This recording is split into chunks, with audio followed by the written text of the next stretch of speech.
بسم الله الرحمن الرحيم الحمد لله رب العالمين والصلاة والسلام على أشرف الأنبياء والمرسلين نبينا محمد وعلى آله وصحبه أجمعين أما بعد.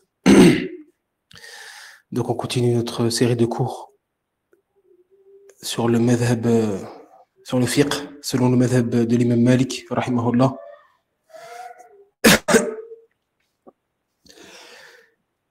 À travers notre épître de l'imam Al-Akhdari rahimahullah. Donc on était rendu à la prière un chapitre de la prière. On s'était arrêté au chapitre du recueillement. Puis après on va voir la prière du malade. Donc juste avant, l'auteur a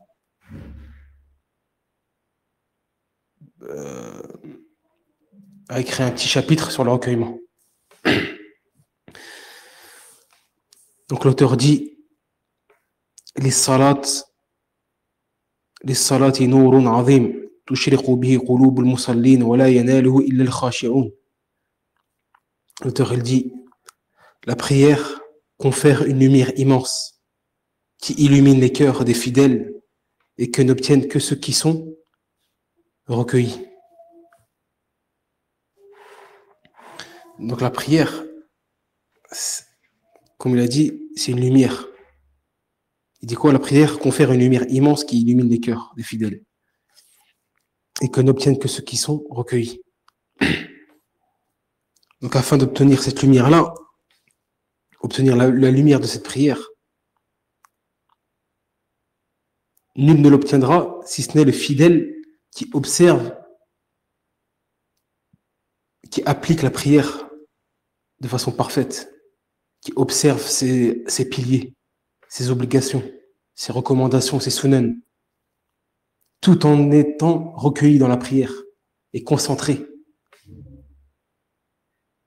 ayant à l'esprit qu'on a Allah Azza wa Jal en face de nous, sans se distraire à travers les choses de ce bas monde durant cette prière-là. Donc quiconque priera de cette façon obtiendra et bénéficiera de cette lumière immense que contient cette prière. Et le prophète sallallahu alayhi wa sallam, il dit dans le hadith, il dit la purification représente la moitié de la foi. Et dire alhamdulillah remplit la balance. Et dire subhanallah wa bihamdi remplit l'espace entre le ciel et la terre. Et il dit et la prière est une lumière. Et la prière est une lumière.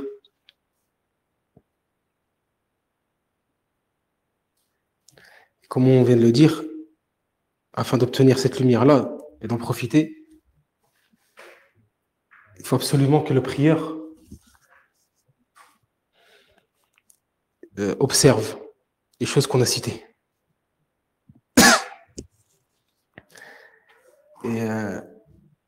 Et cette prière-là sera une lumière pour lui, dans son cœur, dans sa vision, sur son visage, dans sa vie d'ici-bas.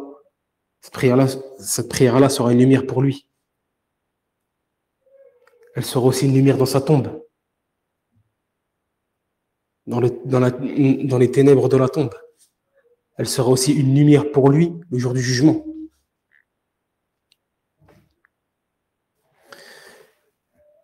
Et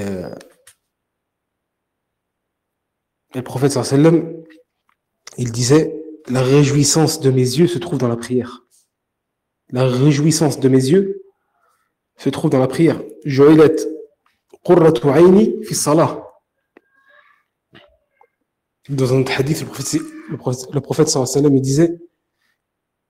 il disait à Bilal, lève-toi au Bilal et repose-nous avec la prière.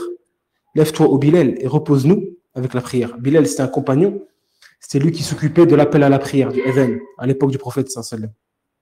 Donc il lui disait, ya Bilal, lève-toi et repose-nous avec la prière. C'est-à-dire, fais l'adhan et repose-nous avec la prière.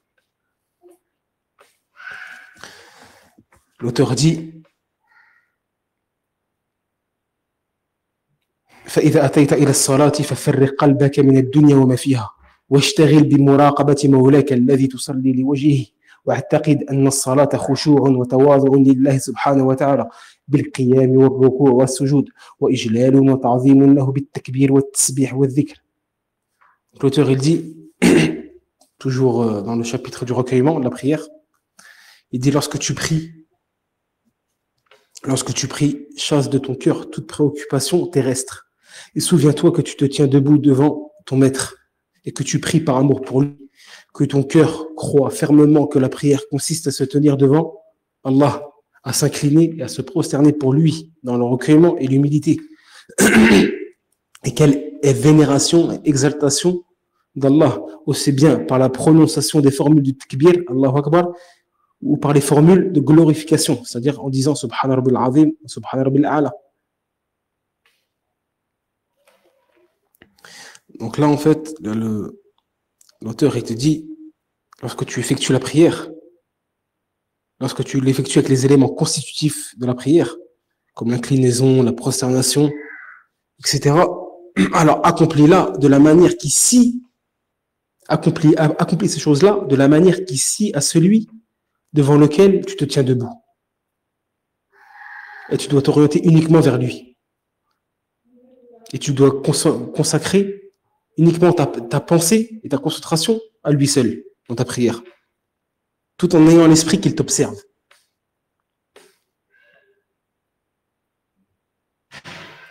Justement pour que tu concrétises l'adoration, la bienfaisance dans l'adoration, l'excellence dans l'adoration, comme l'a dit le prophète sallam dans le hadith, où il dit, qu'est-ce que la bienfaisance dans la foi ou l'adoration? La bienfaisance ou bien l'excellence. Il dit, que tu adores Allah comme si tu le voyais. Que tu adores Allah comme si tu le voyais. C'est ça la bienfaisance dans l'adoration et l'excellence.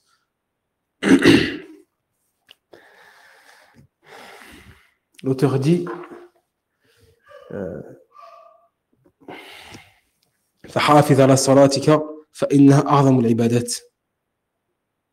l'auteur continue de dire, il dit, sois assidu dans tes prières, car la prière est la plus importante des adorations. Il dit quoi? Sois assidu dans tes prières, car la prière est la plus importante des adorations. Donc l'assiduité dans la prière et sa préservation a été ordonnée par Allah dans le Coran. Allah dit quoi dans le Coran? Hafidhu ala salawat wa salati al-wusta. Soyez assidus aux prières, et surtout la prière médiane.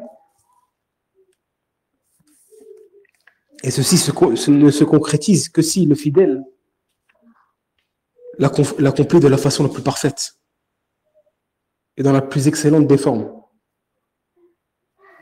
C'est pour cela qu'il doit faire preuve de recueillement et d'humilité dans sa prière et de concentration,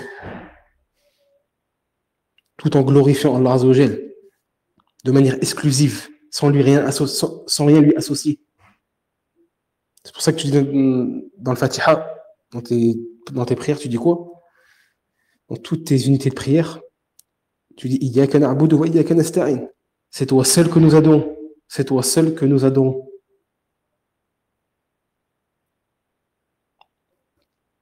Donc, à partir du moment où tu adores Allah Azza wa Jal seul, tu dois être entièrement consacré à lui dans ta prière.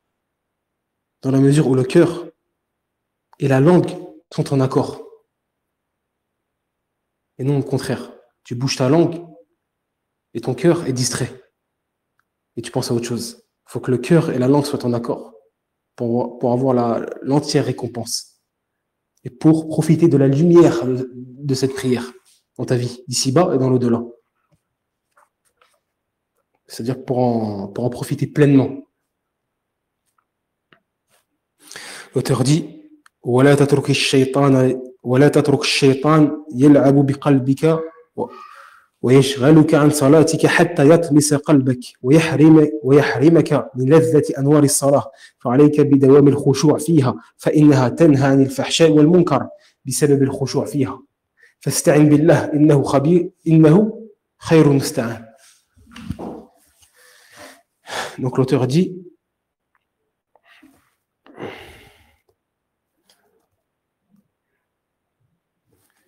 l'auteur dit, ne laisse pas Shaitan jouer avec ton cœur pour te distraire durant ta prière, au point de le voiler et te priver ainsi des douces lumières de la prière. Sois constant dans ton recueillement et ta concentration lorsque tu pries. Car si tu agis ainsi, ta prière t'éloignera de l'immoralité et du péché. Et demande secours à Allah, car il est le meilleur des secours.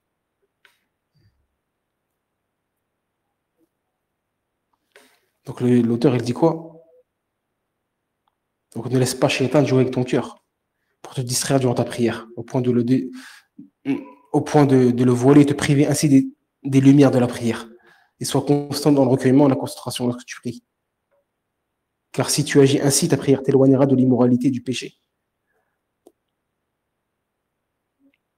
Donc le cœur, il va se trouver entre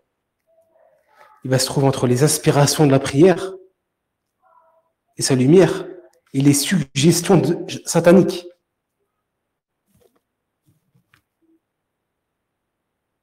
Donc lorsque le cœur du serviteur se rappelle d'Allah dans la prière, se souvient qu'il l'observe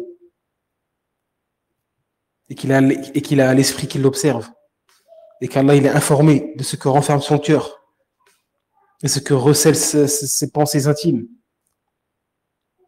et se remémore qu'il est debout devant Allah. Donc là, Shaitan, il se retire, il part. Il n'a pas de place, Shaitan, il ne trouve pas de place dans le cœur pour balancer ses wassaouis, ses mauvaises pensées, etc.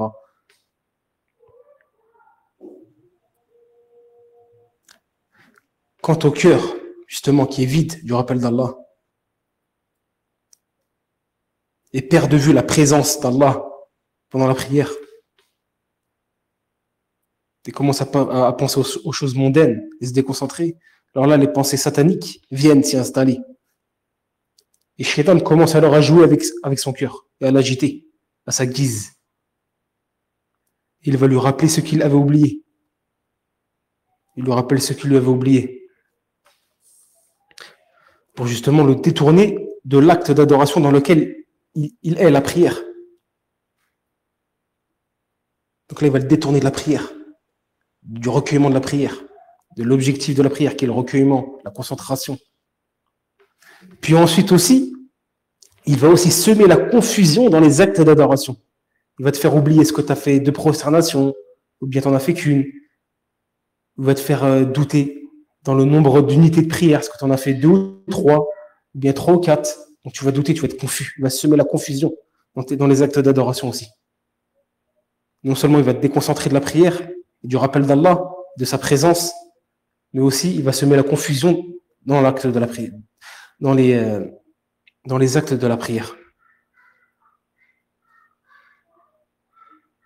Et là, à partir de là, le serviteur va être privé de la saveur de la prière et de l'adoration et de cette lumière. Donc la protection la plus efficace contre ce fléau, consiste à se rappeler d'Allah pendant la prière et avoir à l'esprit qu'il est en face de nous lorsqu'on prie.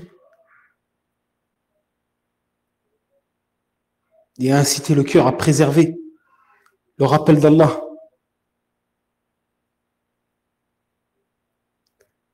Donc lorsque le cœur y est présent dans la prière et les membres soumis, alors les idées sataniques et les pensées sataniques, les suggestions sataniques partent et sortent. Shaitan, non, aucune emprise sur le serviteur. Comme le dit Allah Azza wa Jalla dans le Coran, il dit quoi? Inna ibadi laysa laka alayhim sultan. Quant à mes serviteurs, tu n'as aucun pouvoir. Quant à mes serviteurs, tu n'as aucun pouvoir sur eux.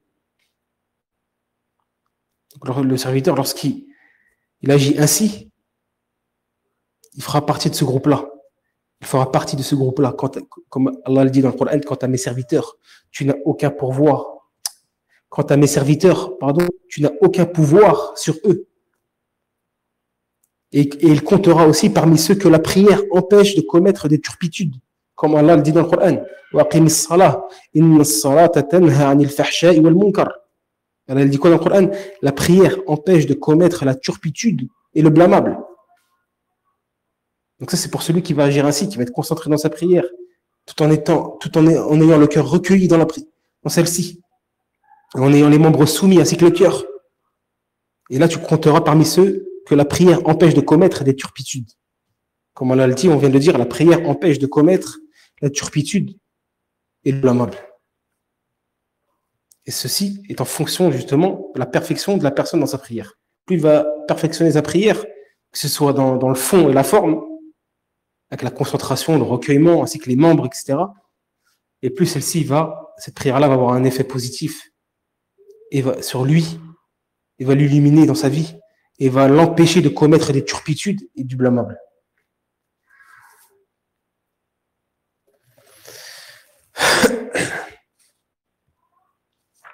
Donc là, l'auteur a fini pour ce qui est du recueillement dans la prière. Là, il va passer aux prières du malade. Il va passer aux prières à la prière du malade. Donc l'auteur, il dit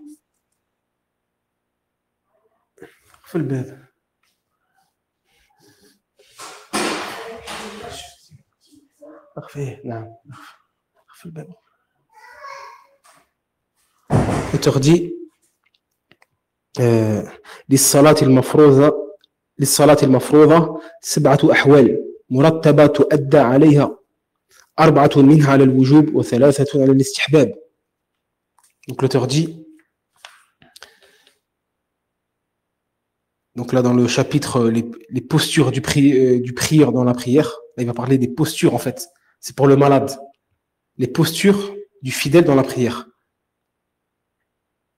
Donc l'auteur il dit la prière obligatoire comporte 7 postures dans l'ordre. La prière obligatoire comporte 7 postures dans l'ordre. 4 sont obligatoires et 3 sont recommandées.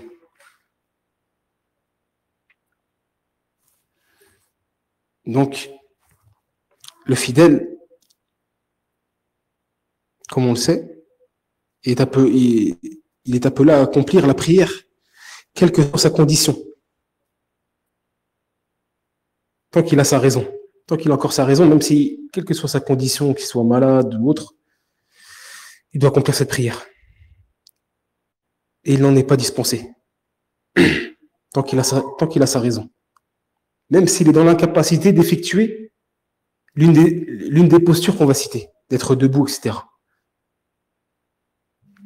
Donc, s'il s'avère incapable de prier dans une certaine condition, la législation lui a donné la possibilité de le faire dans une autre position. Donc, elle va lui demander d'accomplir la prière, mais dans une autre position. Sans que cela aussi porte préjudice à sa prière. Mais il y a un ordre à respecter dans ces positions-là. Par exemple, une personne ne peut pas prier debout. La législation va donner une autre possibilité, lui donner une autre possibilité de prier. Mais il y a un ordre à respecter. La personne, si elle ne peut pas prier debout, elle va pas s'allonger directement. Elle dit, moi, je ne peux pas prier debout, je m'allonge directement. Il y a un ordre à respecter avant de prier allongé. C'est ce qu'on va voir. Donc, justement, l'auteur, il dit quoi? On a dit quoi? On a dit la prière obligatoire comporte 7 postures que nous allons indiquer dans l'ordre. 4 d'entre elles sont formellement obligatoires et 3 recommandées. Donc il dit l'ordre obligatoire est le suivant. أولها القيام بغير إسناد ثم القيام بإسناد ثم الجلوس بغير إسناد ثم الجلوس بإسناد. فالترتيب بين هذه الأربعة على الوجوب إذا قدر على حالة منها وصلى بحالة دونها بطلت صلاته. Donc l'auteur il dit l'ordre obligatoire est le suivant. D'abord on se tient debout sans s'appuyer sur ou contre quelque chose. Donc la loi, la législation, Allah Azza wa Jal demande aux fidèles de se tenir debout. Ça, c'est obligatoire de se tenir debout dans la prière. Tant qu'on a la capacité, il est obligatoire de se tenir debout. Et Allah, il dit quoi dans le Coran? Il dit وَقُومُوا لِلَّهِ قَانِتِينَ. Et tenez-vous debout devant Allah avec humilité. Il dit quoi? وَحَافِظُوا عَلَى الصَّلَوَاتِ وَالصَّلَاةِ الْوُسْطَى وَقُومُوا لِلَّهِ قَانِتِينَ. Soyez assidus aux prières et surtout à la prière médiane. Et tenez-vous debout devant Allah avec humilité. Ou en étant recueilli. Donc là, Allah il nous demande de se tenir debout dans la prière. Et le prophète sallam aussi, dans un hadith, il dit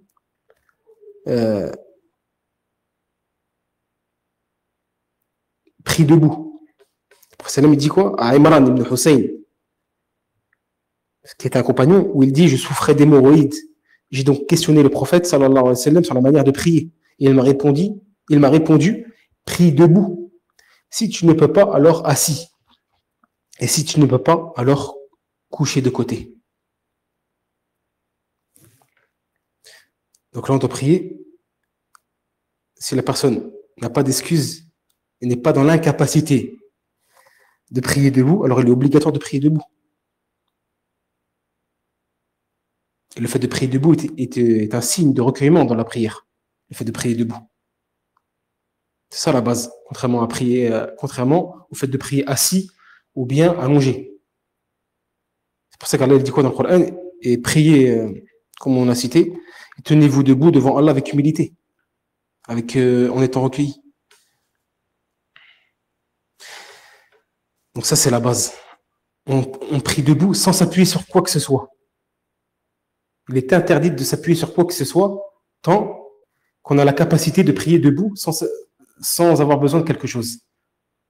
Ça, c'est la première posture obligatoire. Deuxième posture, l'auteur, il dit quoi? Si on se tient debout,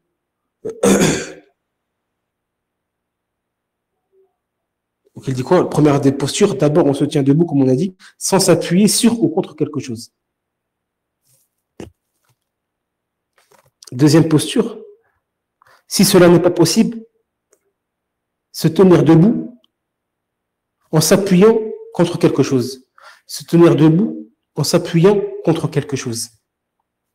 Donc si ce n'est pas possible, si pour une raison quelconque, il est empêché de se tenir debout, de manière autonome, sans s'appuyer sur quoi que ce soit, alors ici, il pourra recourir à quelque chose. Il pourra s'appuyer sur quelque chose.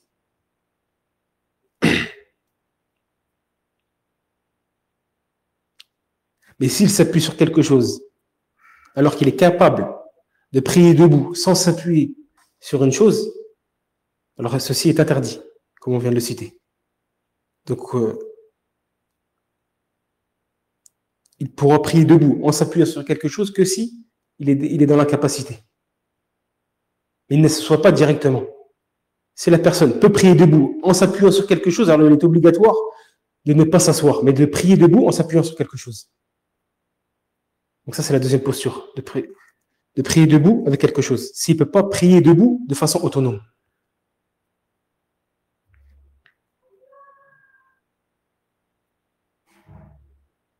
L'auteur dit, si cela n'est pas possible, alors s'asseoir sans appui. Si cela n'est pas possible, c'est-à-dire de prier debout en s'appuyant sur quelque chose, il ne peut pas aussi, ce n'est pas possible, il n'arrive pas, car il ressent une grande difficulté à cela, dû à une raison quelconque, maladie ou autre. Alors ici, il passera à la troisième posture qui est de s'asseoir, mais sans s'appuyer.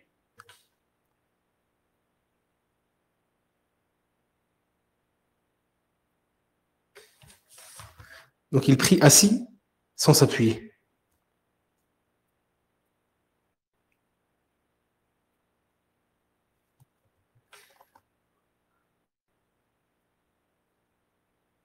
Et s'il prie assis, comme on a dit, alors qu'il est capable de le faire debout, en s'appuyant, sa prière ici est invalide. Et il est obligatoire pour lui de le refaire. S'il prie assis, mais qu'il est capable de prier debout en s'appuyant, certes, il ne peut pas prier debout de façon autonome, mais il peut prier debout en s'appuyant sur quelque chose, sur une poutre, ou une chaise, ou un mur, ou une porte, ou autre. Mais malgré ça, il délaisse cette deuxième posture-là pour s'asseoir directement, sa prière est invalide. Et il devra recommencer sa prière. Voilà pour la troisième posture, c'est-à-dire s'asseoir sans s'appuyer. C'est pour ça que l'auteur, il dit. Donc s'asseoir de manière autonome. De manière autonome sans s'appuyer. Et si cela n'est pas possible, l'auteur, il dit, quatrième posture, si cela n'est pas possible, s'asseoir en s'appuyant. S'il n'arrive pas à prier en étant assis de manière autonome, sans s'appuyer sur quelque chose, alors ici, il priera assis en s'appuyant sur quelque chose.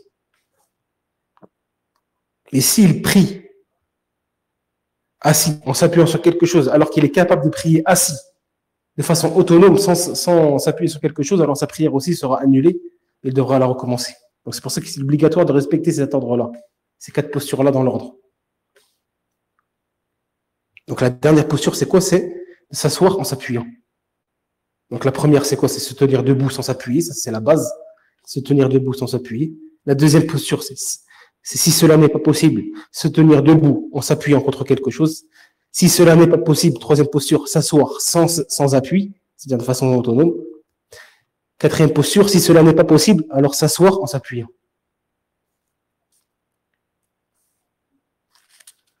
C'est pour ça qu'il est obligatoire ici de suivre cet ordre-là.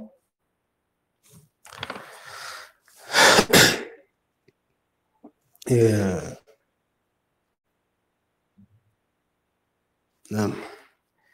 l'auteur dit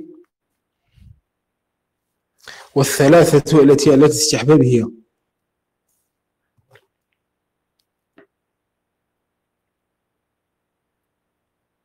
il dit non pardon il dit فالترتيب بين هذه الأربعة على الوجوب إذا قدر على حالة منها وصلى بحالة دون بطلت صلاته. Donc il dit quoi? Il faut obligatoirement respecter cet ordre. Il dit, le fidèle qui est en mesure de prier en observant l'une de ses postures, mais qui adopte la posture qui est en déclin, verra sa prière invalidée. Comme on l'a cité.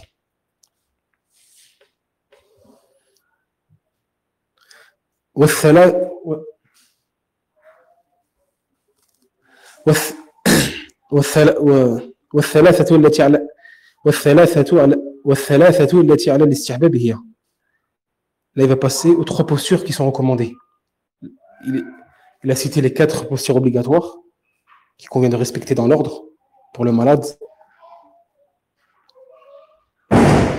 Et là, il passe aux trois postures qui sont recommandées pour le malade. Il dit أن يصلي العاجز عن هذه الثلاثة المذكورة على جنبه الأيمن ثم على الأيسر ثم على ظهره فإن خالف في الثلاثة لم تبطل صلاته. Il dit trois postures sont recommandées, c'est-à-dire pour le malade. Elles concernent le fidèle dans l'incapacité de respecter les précédentes postures. Donc, celui qui est dans l'incapacité de respecter les précédentes postures qu'on a citées, les quatre précédentes postures, il peut ni prier debout, ni prier debout en étant appuyé sur quelque chose, ni prier assis en étant autonome, ni prier assis en étant appuyé sur quelque chose. Alors ici, il dit quoi? Il peut soit prier en s'étendant sur son côté droit.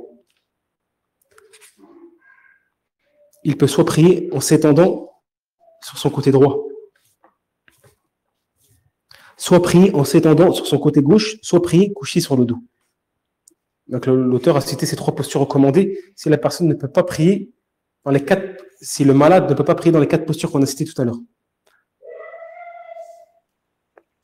Donc lorsqu'il est incapable de prier dans celle qui est requise en premier, donc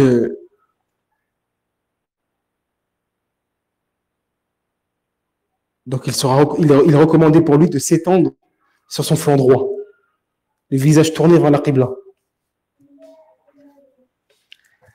Donc, il s'étendra sur son flanc droit, le visage tourné vers la Qibla. Ça, c'est préférable.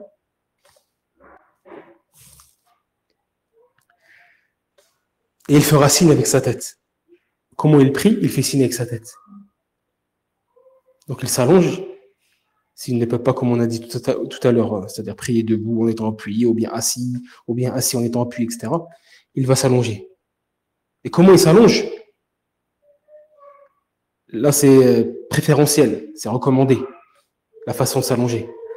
La meilleure posture, c'est de se, comme on vient de dire, c'est de se coucher sur le flanc droit, le visage tourné vers la Qibla. Et comment il va prier? Il fait signe avec sa tête. Il fait signe avec sa tête pour le soujoud, pour la prosternation, pour l'inclinaison, etc. S'il en est capable. Et s'il n'en est pas capable, il n'est pas capable aussi de bouger sa tête dû à une maladie, dû à, par exemple, admettons qu'il a un torticolis, il a une douleur au cou, il ne peut pas bouger son cou ou sa tête. Alors ici, il fera signe avec ses yeux et ses sourcils. Il fera signe avec ses yeux et ses sourcils. Et il est obligatoire de suivre cet ordre-là, des signes, comme on l'a indiqué. Donc, il s'allonge. Il est préférable de s'allonger sur le flanc droit en ayant le visage direction vers la Qibla. Et il fait signe avec sa tête pour les prosternations, pour les inclinaisons, les prosternations. Et le taslim, etc. Le salam. Et s'il est dans l'incapacité de bouger sa tête, alors il fera signe avec ses yeux et ses sourcils. Mais s'il est capable de faire signe avec sa tête, et malgré ça, il ne fait pas signe avec sa tête, mais plutôt seulement avec ses yeux et ses sourcils, alors ceci ne convient pas. Il faut respecter cet ordre-là. Soit d'abord, si tu as la capacité de bouger ta tête, de faire signe avec ta tête, tu fais signe avec ta tête. Si tu es dans la capacité de faire signe avec ta tête, alors ici, tu passes à la deuxième chose qui est de faire signe avec les yeux et les sourcils.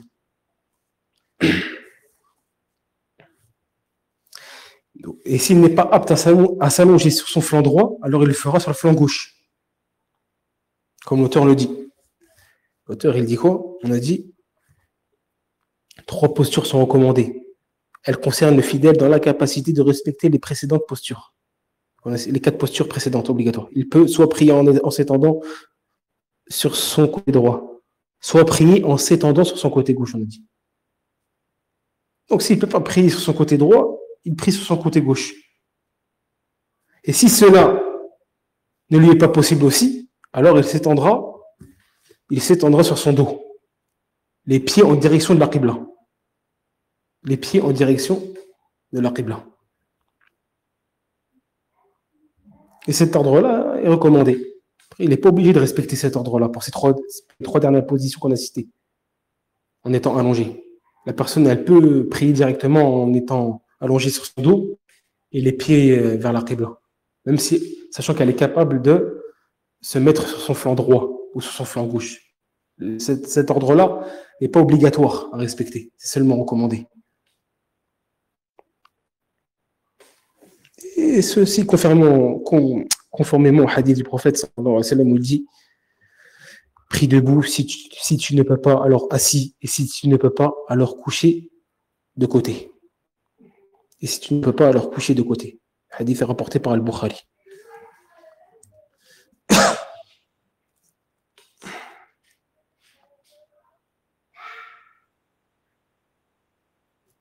Et ce qui compte quand on est allongé, c'est de faire signe, comme on a dit. Ce qui compte, c'est de faire signe avec sa tête. Tu fais signe avec ta tête. Pour le ruku, pour le sujoud, pour le taslim, salam, etc. Et si tu ne peux pas, comme on a dit, tu fais signe avec tes yeux et tes sourcils.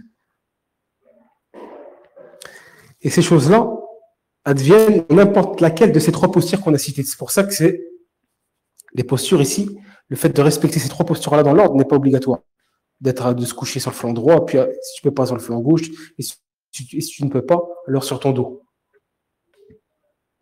Pourquoi? Car le fait de faire signe avec la tête, ou bien avec les yeux ou les sourcils, se concrétise dans n'importe laquelle de ces 3 postures. Mais ce qui est préférable, c'est de respecter l'ordre qu'on vient de citer, comme l'a cité l'auteur.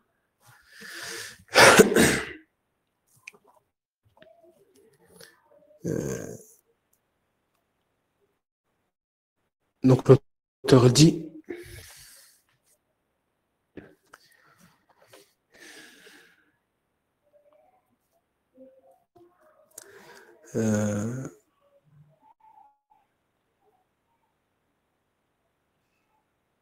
après il y a une mas'ala aussi, j'ai oublié de citer.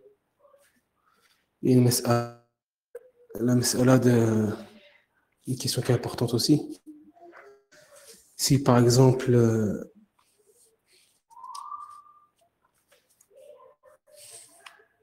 ou bien on va la voir après.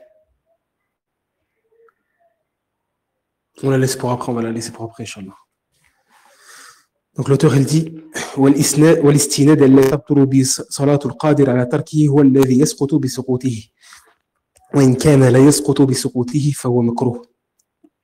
L'auteur il dit si le fidèle il dit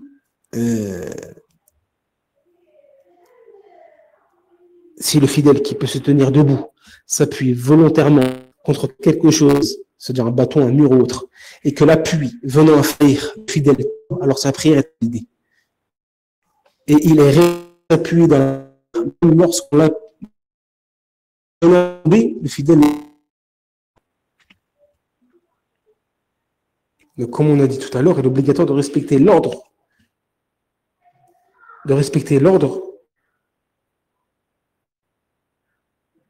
qu'on a cité. C'est-à-dire de prier debout de manière autonome. De faire sans appui.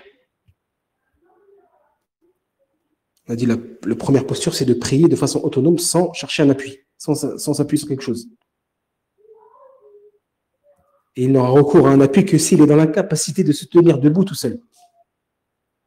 Admettons qu'une personne s'appuie sur quelque chose, sachant qu'il n'a pas d'excuse. Il est capable de prier de façon autonome sans s'appuyer sur quelque chose, mais malgré ça, il s'appuie sur quelque chose. Est-ce que sa prière est annulée ou là, ça s'il s'appuie totalement sur cette chose-là, au point où si on enlève, par exemple, admettons qu'il s'appuie sur une poutre, on retire cette poutre-là, le prieur tombe, après qu'on ait retiré cette poutre-là, alors sa prière est annulée. Pourquoi? Car il s'appuie totalement avec son corps sur cette chose-là.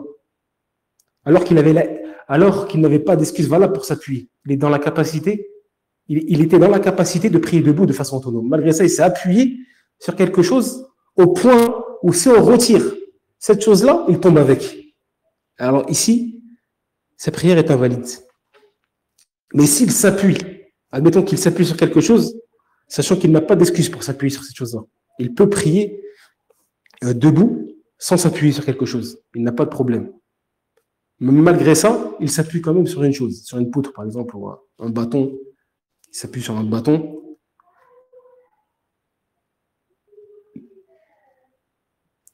Mais il s'appuie de façon à ce que si on retire ce bâton-là, il ne tombe pas.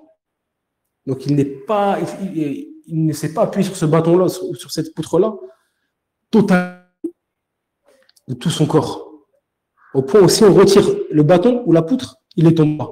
Alors cet appui-là n'invalide pas la prière, mais plutôt est détestable. La prière sera détestable. Alors ici, c'est détestable de prier de cette façon-là. Ceci est détestable. Quand est-ce que ça annule? On a dit que ça annule s'il s'appuie totalement au point où si on retire justement cet appui-là, il tombe avec. Ceci annule la prière. Pourquoi? Car il n'avait pas d'excuse valable pour prier debout en étant appuyé sur quelque chose. Mais s'il prie debout en s'appuyant sur quelque chose, sachant qu'il n'a pas d'excuse valable pour s'appuyer sur quelque chose, au point où on retire cette chose-là et il ne tombe pas avec, alors ceci est réprouvable et détestable et non invalide la prière. Ça n'invalide pas la prière. Donc, il faut bien différencier entre ces deux cas-là.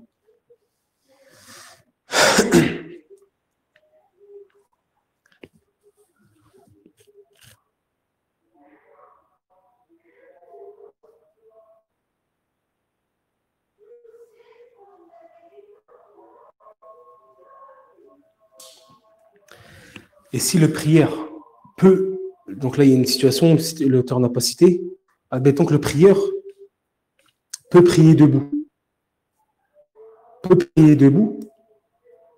mais il ne peut pas se prosterner, ni faire le recours, par exemple.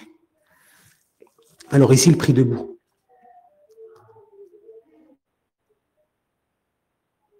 Il prie debout, il reste debout. Quant au recours et au soujoud, il fera signe de la tête. Il fera signe de la tête. Il ne peut pas faire le recours. Il ne peut pas se baisser pour faire le recours. Alors il fait quoi? Il penche sa tête. Il fait signe de la tête. Pour le soujoud, pareil, il ne peut pas. Alors il accentue le signe de la tête pour différencier entre le soujoud et le recours. Tout en debout.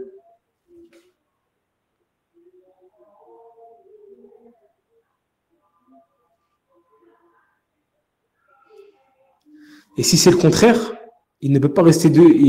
Il peut prier, il peut faire le recours, le sujoud, mais il ne peut pas prier debout.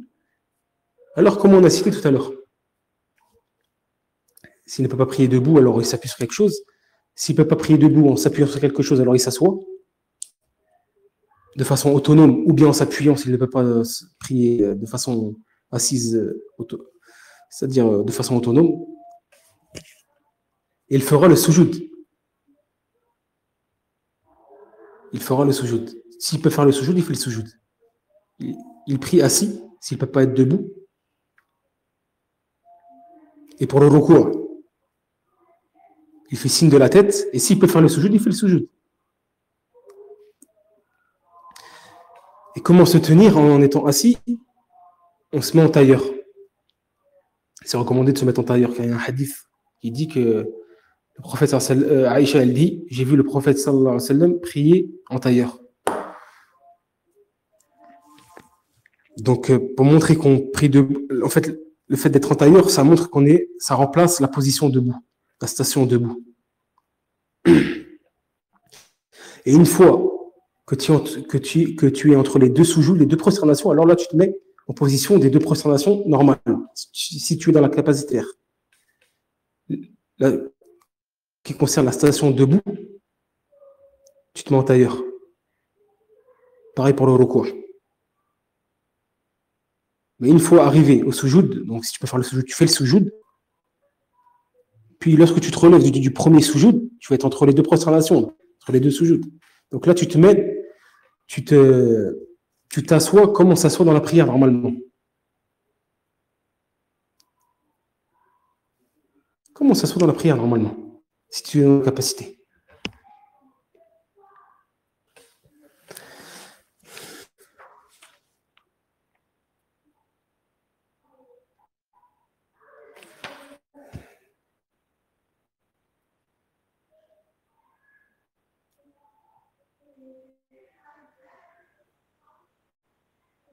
Aussi, il y a une troisième situation.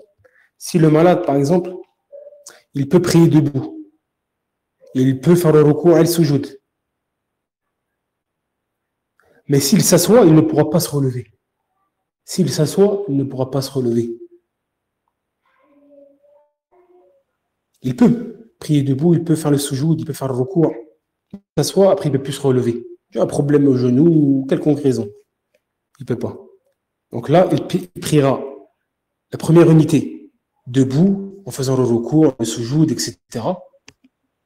Et le reste, les trois dernières unités, prière, si c'est par exemple le Dhuhr ou l'Asr ou l'Aïcha, le reste, c'est-à-dire le reste des unités de prière, il est pris assis, en étant assis.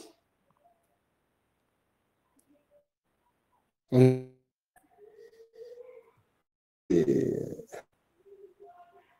puis après les détails, comme on a cité tout à l'heure, s'il peut faire c'est-à-dire le recours, il fera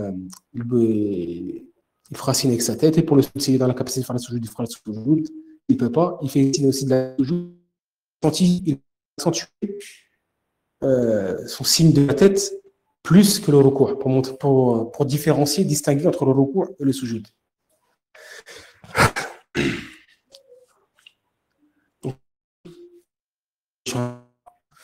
Il dit فيجوز للقادر على القيام جالسا وله نصف أجر قائم ويجوز أن يدخلها جالسا ويقوم بعد ذلك أن يدخلها قائما ويجلس بعد ذلك إلا أن يدخلها بنية القيام فيها فيمتنع جلوسه بعد ذلك. L'auteur il dit quoi? Il finit avec la prière du malade en disant pour la prière surrogatoire, celui qui peut la faire debout peut aussi la faire assis.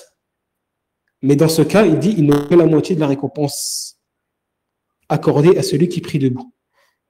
Donc il dit quoi? Le fidèle peut commencer la prière surrogatoire dans la position assise et se lever ensuite, ou inversement. Sauf s'il a dès le début eu l'intention de le faire dans la position debout, auquel cas il lui sera interdit de s'asseoir.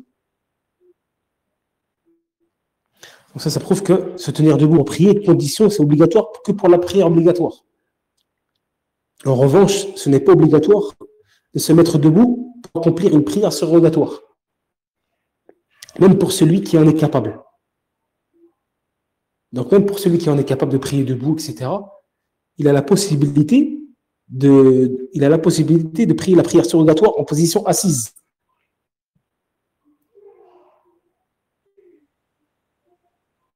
De commencer la prière assise et de la terminer ainsi, assise.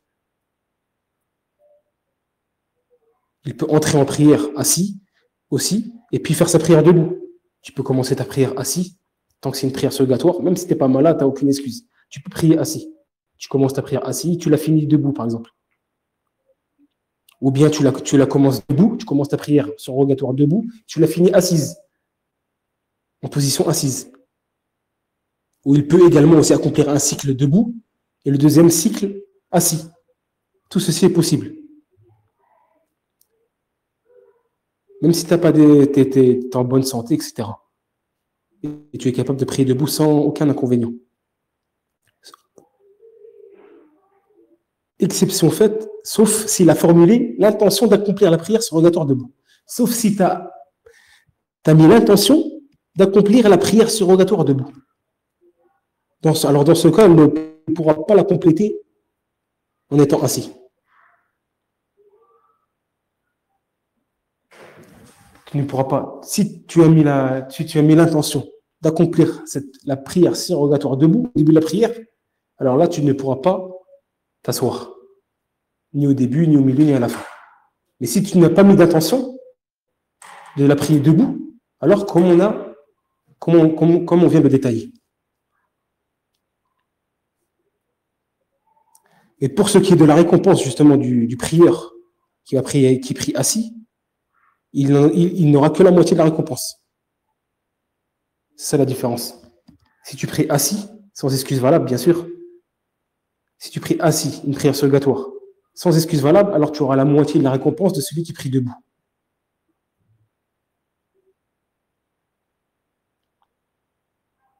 Donc c'est logique. Il ne prie pas debout. Il n'a pas d'excuse. Malgré ça, il délaisse le fait d'être debout. Alors sa récompense va diminuer de moitié. C'est proportionnel. Donc la récompense, elle correspond justement à l'acte, à la nature de l'acte. Sauf si la personne a une excuse valable. Si la personne est dans la capacité de prier debout, donc elle prie assise, la personne prie assise, alors là, elle aura sa récompense dans sa totalité. Comme si elle avait prié debout, parce que là, elle a une excuse valable. Là, on parle de celui qui n'a pas d'excuse valable. Il est dans la capacité de prier debout, mais malgré ça, il prie assis. Pour la prière surrogatoire, on parle. Il pourra prier assis pour une prière surrogatoire, mais il verra sa récompense diminuer de moitié.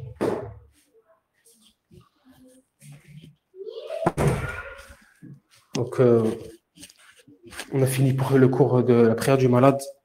Inch'Allah, prochain cours, on va passer au rattrapage des prières. Au rattrapage des prières obligatoires manquées. Comment rattraper les prières manquées obligatoires. Wallahu a'lam wa sallallahu ala nabiyyina Muhammad.